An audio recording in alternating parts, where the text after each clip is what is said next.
Good morning, this is Adam Shanks with Clinton County, Purdue Extension. Today I'm going to talk about some general household items that I have found to make great seed starter kits.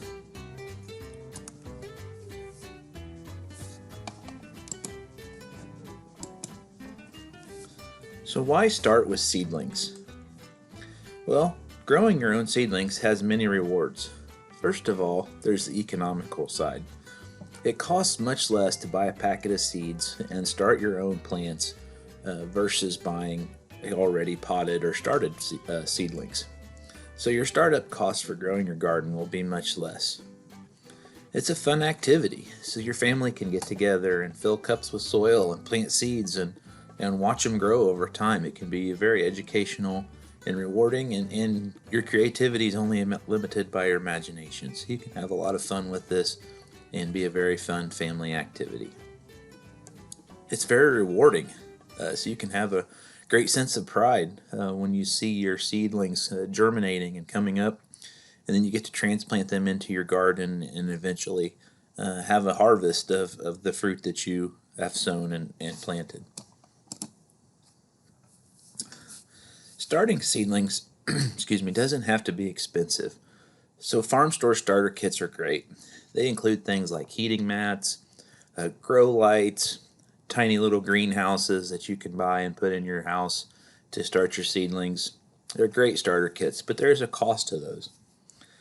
The only thing that we really need to purchase are the soil and the seeds. That can be a very minimum purchase. Seeds are very cheap, and one bag of soil can last for many, many years. So what I decided I'm going to look around the kitchen, see if I can find some basic items to help start seedlings.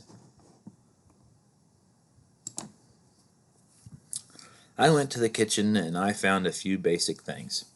I found some styrofoam cups. Well, those are great containers for soils.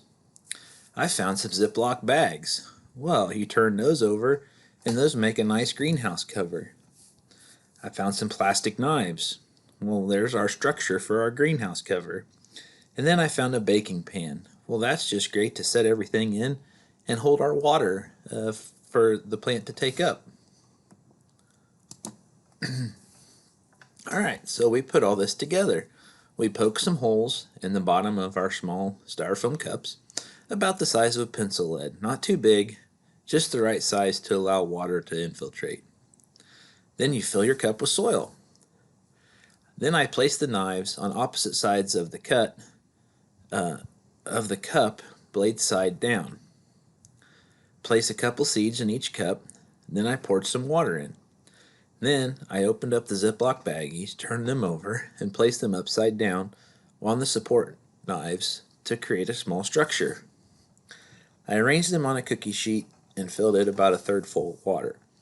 In this picture you can see I was just using some paper plates as a resource just to hold them until I got them moved to the cookie sheet.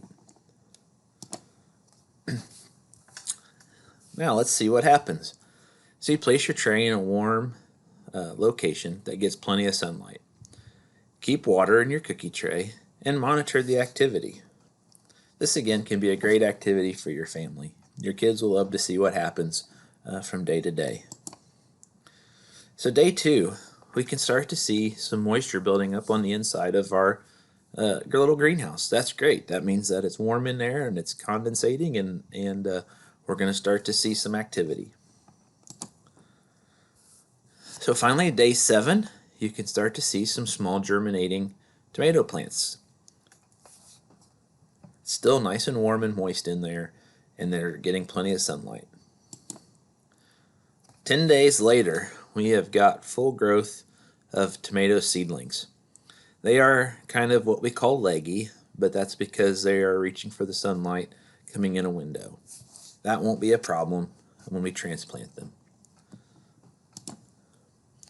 Day 25, you can start to really see these seedlings are still growing and you're starting to put on more leaves. So this has just been a presentation about some common things we found around the kitchen that you can use to make home starter plants for your seedlings.